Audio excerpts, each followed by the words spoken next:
ओ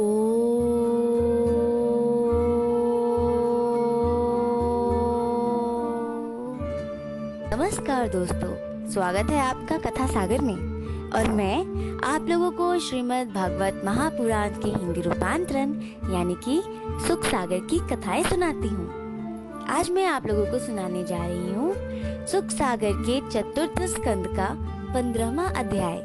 इस अध्याय में राजा पृथु की उत्पत्ति तथा उनका राज्य अभिषेक दिया गया है।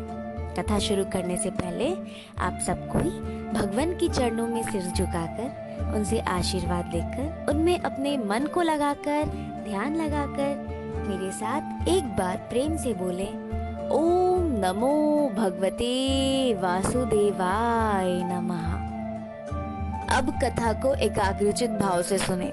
एक और बात मैं कहना चाहूंगी, अगर आप पहले के कथा को नहीं सुने हैं यानी कि चतुर्थ स्कंद के 14वां अध्याय को नहीं सुने हैं तो ये 15वां अध्याय आपको उतने अच्छे से समझ में नहीं आएगा, क्योंकि ये हर कथाएं जो हैं वो जुड़ी हुई हैं और आगे बढ़ रही हैं। तो आप अवश्य ही एक बार 14वें अध्याय को सुने और फिर आप 15वें अध्याय को सुनेंगे तो आपको बातें और अच्छे से समझ में आएंगी।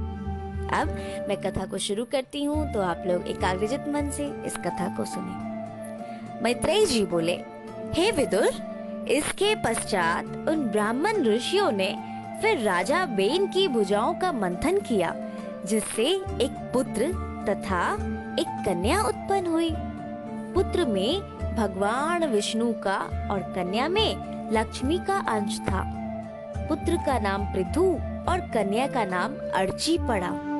समय आने पर इसी देवी ने, जो पूर्व में विष्णु की वियोगिनी थी, उन्होंने पृथु को पति भाव में स्वीकार किया। पृथु के प्रकट होने पर ऋषियों एवं ब्राह्मणों ने भी बड़ा हर्ष किया और देवताओं ने आकाश से नगाड़े बजाए। स्वयं ब्रह्मा जी भी स्वर्ग से उतरकर वहां गए, क्योंकि वो बालक शंख चक्र आदि चिन्हों से युक्त विष्णु जी का अंश था। ब्रह्मा जी की आज्ञा से ऋषियों ने इसी पृथु को आसमुद्रांत पृथ्वी का राजा बनाया। आसमुद्रांत का अर्थ होता है ऐसा राजा जिसकी राज्य बहुत दूर तक फैली हो। पृथु को राजा बनाया गया। नदियों, पर्वतों, समुद्रों, वृक्षों, पक्षियों, गौ, मृगों और आकाश तथा पृथ्वी, इन सब ने मिलकर और जितने भी थे सब ने मिलकर एक से एक बढ़कर उपहार भेंट किए। ब्रह्मा जी वेदमय कवच, सरस्वती जी उत्तम हार, विष्णु जी सुदर्शन चक्र और उनकी स्त्री लक्ष्मी जी अचल संपदा लाईं। इनके साथ साथ इंद्र जी ने भी उन्हें भेंट किए। इंद्र जी ने उन्हें उत्तम किरीट, यम ने दंड, धर्म से यशमयी माला, वायु ने 2 उत्तम व्यंजन, वरुण ने छत्र, कुबेर ने सिंहासन, रुद्र ने तलवार, पार्वती जी ने ढाल, चंद्रमा ने घोड़ा, ब्रह्मा जी ने सुंदर रथ, अग्नि ने अजगव धनुष, सूर्य ने किरणों सा बाण, पृथ्वी ने योगमय खड़ाऊ, स्वर्ग ने नवीन माला और समुद्र ने उत्तम शंख तथा पर्वतों और नदियों ने सर्वत्र गमन के लिए मार्ग दिया। और बड़ी धूमधाम से राजा पृथु का राज्य अभिषेक हुआ। चारों ओर हर्ष छा गया। तब बंदी जनों की स्तुति सुनने के पश्चात बालक राजा पृथु ने कहा, यह सब तो ठीक है, परंतु संसार में प्रशंसा के योग्य केवल एक विष्णु जी ही हैं। मुझ जैसे तुच्छ मनुष्य की प्रशंसा कैसी? फिर मैंने अभी आपको कोई सेवा भी नहीं की है, अतः आप लोग मुझ बालक का उपहास ना करें। तो राजा पृथु ने सबको बोला, सबको बताया कि पूरे संसार में अगर किसी की प्रशंसा होनी चाहिए और कोई अगर प्रशंसा के योग्य है तो वो केवल सिर्फ और सिर्फ विष्णु जी ही हैं।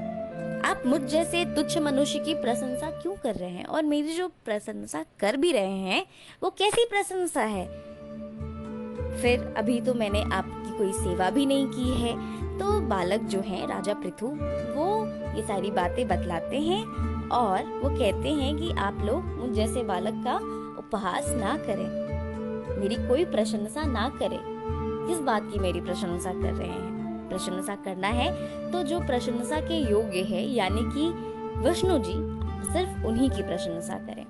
और इसी के साथ चतुर्थ स्कंद का 15वां अध्याय यहीं पर संपूर्ण होता है। तो सब कोई मेरे साथ एक बार प्रेम से बोले, ओम नमो भगवते वासुदेवाय नमः। और अब आगे यानी कि 16वें अध्याय में हम जानेंगे सूत मागधजनों द्वारा राजा पृथु का यशोगान।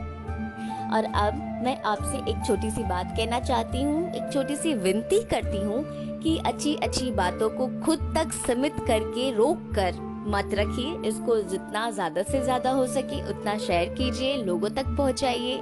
और अगर अभी तक आप कथा सागर के परिवार से नहीं जुड़े हैं तो जुड़ जाइए कथा सागर के परिवार से।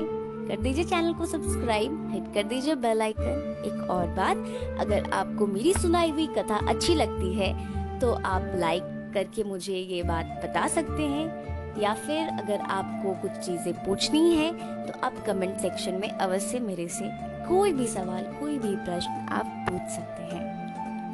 अब मैं लेती हूँ आप लोगों से विदा, जल्द मिलूंगी 16वें अध्याय में। तब तक के लिए आप लोग खुश रहिए, स्वस्थ रहिए, हंसते रहिए, मुस्कुराते रहिए, अपना ख्याल रखिए, अपने आसपास वालों का ख्याल रखिए, मिलजुल कर रहिए और भगवान में अपने मन को लीन करके रखिए। भगवान आप सबों का कल्याण करे। ओम शांति।